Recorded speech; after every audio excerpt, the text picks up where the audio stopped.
So good morning, everyone. I'm here to present our work on routing attacks in Bitcoin. This is joint work with Laurent van Bever and Aviv Zohar. Routing attacks quite often make the news. You will have probably heard about this Russian ISP that hijacked large chunks of internet traffic destined to MasterCard, Visa, and other financial services. Or about this other Canadian ISP that managed to steal $83,000 from a mining pool by hijacking its prefixes. However, this is only the tip of the iceberg of routing manipulation. By analyzing 6 months of BGP data, we managed to find that hijacks are in fact much more prevalent in the internet today. In the y-axis of this graph, you can see the number of hijacks that we detected as the number of in each of the months that are shown in the x-axis. We found that multiple thousands of hijacks occur every month. Of course, not all of them are malicious. In fact, most of them are misconfigurations. But in any case, they are practical, and they do affect internet traffic today. The purpose of our work is to shed light on the impact of routing attacks in Bitcoin. Intuitively, Bitcoin should be robust against routing attacks, right? After all, it's a highly decentralized network of nodes that are scattered around the globe, establish random connections, and even use multi-homing or other additional overlay networks to interconnect. Unlike intuition, though, Bitcoin is highly centralized from both the routing and the mining viewpoint. To give you an intuition of our results, in the y-axis you can see the cumulative percentage of mining power as a function of the number of networks hosting it. Clearly, mining power is centralized to few networks. And you can think of a network as AT&T, for example. Notice that 68% of mining power is only hosted in 10 networks. Similarly, if we look at the cumulative percentage of Bitcoin traffic as a function of the number of networks intercepting it, we again see that Bitcoin traffic is centralized. This time, 63% of Bitcoin traffic is only intercepted by 3 networks. So, due to these characteristics, 2 attacks are practical and effective today. The partition attack, in which the attacker splits the network to half, and the delay attack, in which the attacker delays the block propagation. The partition attack is feasible, as the attacker needs first to hijack prefixes, but is also very effective, even against the Bitcoin network as a whole. The delay attack is completely invisible, as the attacker only acts on traffic that she naturally intercepts. However, it's only effective against targeted nodes. My talk is composed of 4 parts. First, I will give you some background information. Then I will talk about the 2 attacks in detail, and I will finish the talk with countermeasures. So let's jump to the background. Bitcoin is a distributed network of nodes that establish random connections. Each of the nodes have a ledger of all transactions ever done in Bitcoin, which we call the blockchain. The blockchain is a chain of blocks that is extended by miners who use a lot of computational power for this, and they're paid for their job via block rewards. Miners collaborate, forming mining pools, which are multi-homed. Bitcoin connections are routed over the internet, which is composed of smaller networks, which we call autonomous systems, or ASes. BGP is then responsible for computing the forwarding path across them. Bitcoin messages are propagated unencrypted and without any integrity guarantees. As such, any AS in the forwarding path could eavesdrop, delay, drop, or even modify the messages. Note that this is even possible if the Bitcoin traffic is encrypted, as in this case, the AS in the AS path, in the forwarding path, would still be able to distinguish and drop the Bitcoin messages. I will now talk about the first out of the 2 attacks that we consider, namely the partition attack.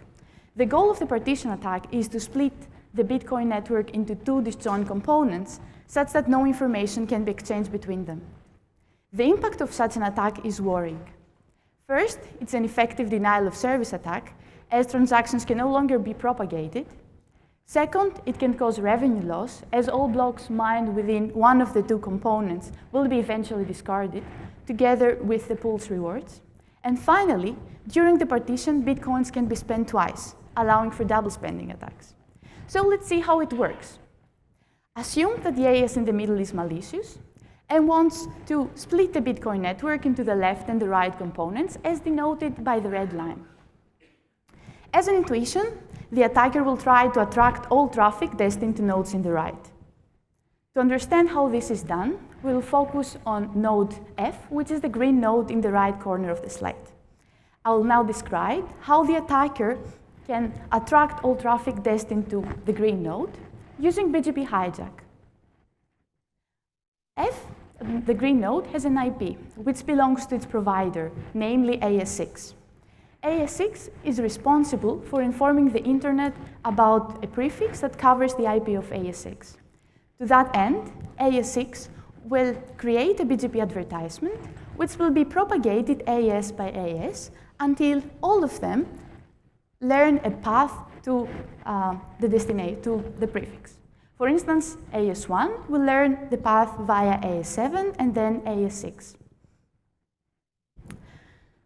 BGP, what is important to note here is that BGP does not check the validity of advertisements. As such, any AS can advertise any prefix. So let's assume that the attacker actually advertised a prefix that covers the IP of the green node. Note that the advertisement of the attacker is more specific, as it's /24 compared to the /23 of the benign advertisement. Since all routers in the internet prefer the longest prefix match, they will actually use the malicious advertisement. As such, all traffic destined to the green node will be routed via the attacker. This is called a BGP hijack, and this is exactly what the attacker will use to create the partition. She will hijack all traffic destined to nodes in the right side. She will then drop all the connections that bridge the partition, and boom, the partition is created. In practice, creating partition is, of course, not that easy. There are partitions that are actually infeasible to be created, and that's because there are connections which the attacker cannot intercept. There are three kinds of such connections: connections within a mining pool, connections within an AS, and private connections between mining pools. Even in this case, the attacker will detect that the desired partition is infeasible and will instead build a similar but feasible one. In the paper, we explain the exact algorithm that the attacker will use to do this, and we also prove that the attacker will always manage to isolate the maximum feasible subset of nodes she initially wanted to isolate. We evaluate the partition attack in terms of practicality and time efficiency. To evaluate the practicality of our attack, we first had to infer the actual Bitcoin topology, which we augment with routing information. Using this, we found that splitting mining power even to half, which is the worst case scenario for Bitcoin, can be done by hijacking less than 100 prefixes. Looking at it in perspective, a hijack of 100 prefixes is negligible compared to the hijacks that happen in the internet every day. As an illustration, this graph shows the maximum number of prefixes that were hijacked at once in each month. As you can see, hijacks of up to 1,000 prefixes are frequently seen in the internet today. We also evaluated our attack in terms of time efficiency. For that, we measured the time required to perform a partition attack by attacking our own nodes. For this, we hosted few Bitcoin clients at ETHs, which were connected to the actual Bitcoin network and whose prefixes we advertised ourselves by Amsterdam. As such, all traffic destined to our nodes was actually routed through Amsterdam. Next, we attacked our own nodes by hijacking their prefixes via another BGP peer, which was located in the University of Cornell. We then measured the time required for all traffic to our nodes to be diverted from the initial benign path via Amsterdam to the malicious path via the Cornell University. We summarized our results in this graph. In the y-axis, you see the cumulative percentage of connections that were intercepted by the attacker as a function of the time this took. We found that it takes less than 2 minutes for all traffic to be intercepted by the attacker, which means that it would take less than 2 minutes for the partition to be created. On the other hand, it would take hours for the partition to be resolved, as it will take hours for the hijack to be resolved. It took even Google 3 hours to manage to mitigate the famous Pakistan hijack in 2008. That's because it's a human-driven process. I will now talk about the second out of the two attacks we consider, namely the delay attack. The goal of a delay attack is to keep the victim uninformed of the latest mined block. The impact of such an attack is worrying and it depends on the victim. An uninformed merchant, for example, is susceptible to double spending attacks. An uninformed mining pool will waste its computational power mining on something that is destined to be discarded, while an uninformed regular node is unable to contribute to the peer-to-peer network. So let's see how it works. In this slide, you can see 3 Bitcoin clients. Nodes A and B connect to the victim, and the attacker intercepts the traffic between node A and the victim. Now let's assume that a block is mined in the Bitcoin network, and nodes A and B learn about it and advertise it to the victim via an inventory message. The victim will request a block from only one of its peers, as instructed by the Bitcoin protocol, via a get data message. If the attacker wants to prevent the victim from getting this block, she could drop the get data message. Alternatively, she could drop the block message itself when the block is delivered. However, in practice, that's not that easy. And that's because both of these attacks will actually fail because Bitcoin runs over a reliable transfer protocol, namely TCP, that will abort the connection if specific packets cannot be delivered. However, the attacker can change the content of the get data message such that a different block is requested. In this case, node A will happily deliver the block, and the victim will ignore it and will in fact wait for 20 minutes for node A to deliver the block. So far, the attacker managed to keep the victim uninformed of the latest mined block for 20 minutes, which is a large time interval for Bitcoin, taking into consideration that blocks are only mined every 10 minutes. After the 20 minutes timeout, the victim will assume that node A is malicious and will disconnect. If the attacker wants to prevent this, she can still trigger the delivery of the block via converting a get data message of a transaction to a get data that requests the actual block. If the block is delivered within the 20 minutes timeout, then the attack is completely invisible and the connection is kept alive for later use.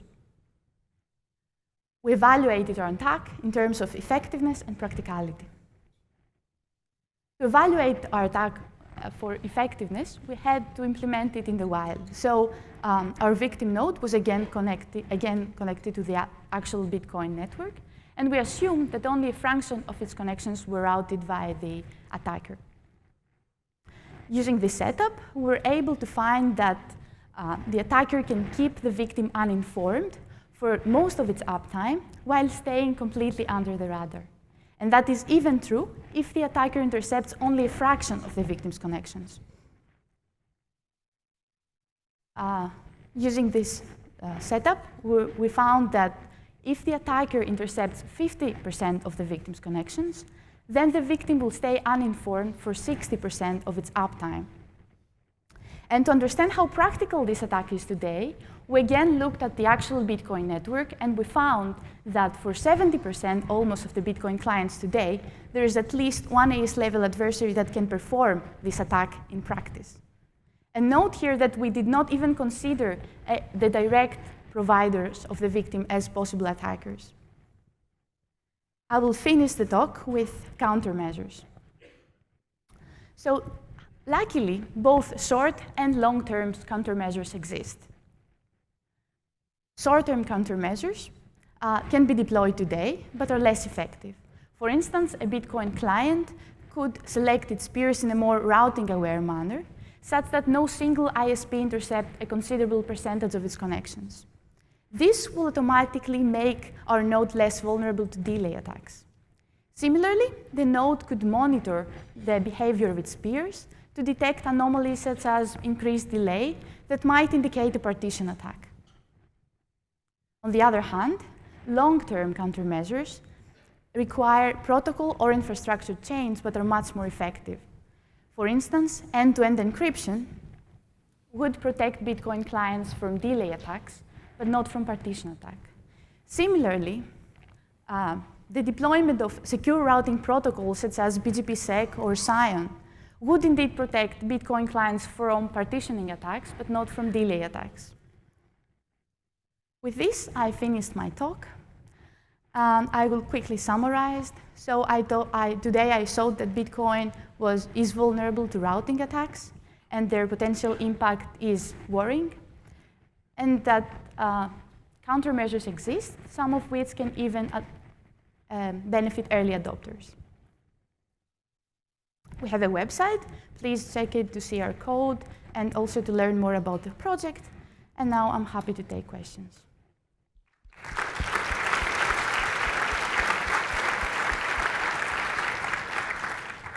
We have 2 microphones. Hello, my name is Armin from UT Arlington, and I was wondering, how did you determine the AS level path between nodes? Okay, so nodes have an IP which you can find in regular websites. This IP will drive you to the AS of that this node is located.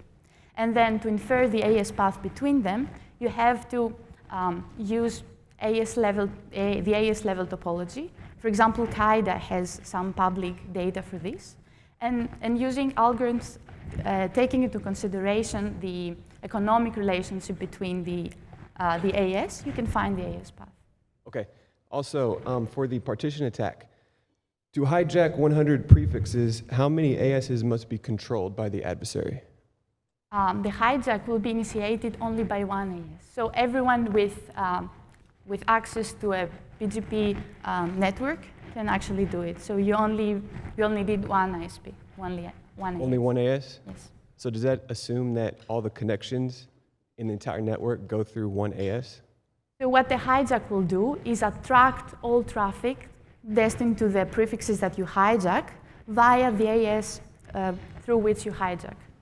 So initially, the connections will not be routed via the AS that you hijack, but once you hijack, that will be the case. Okay, thank you.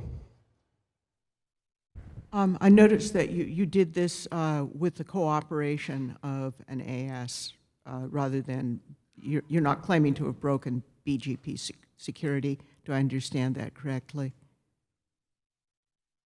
I'm not sure I understand the question. You have a cooperating AS for doing this. Yes. You're not saying that you actually corrupted the routing without permission.